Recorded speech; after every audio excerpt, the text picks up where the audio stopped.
Sophia öffnet jetzt.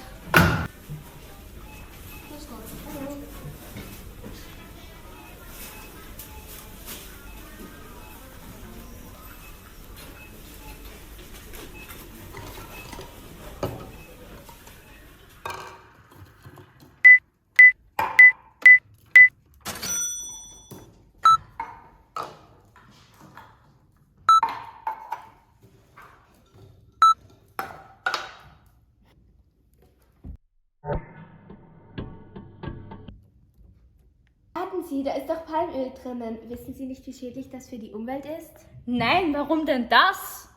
Die Palmen für das Palmöl werden auf riesigen Plantagen angebaut. Dafür müssen erstmal große Flächen des Regenwalds abgeholzt werden.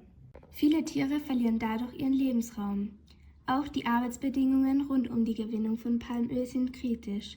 Fehlende Versicherungen, Kinderarbeit und gefährliche Arbeitsbedingungen stehen auf der Tagesordnung. Aber gibt es da nicht das Lieferkettengesetz, dass sowas nicht passiert? Das stimmt.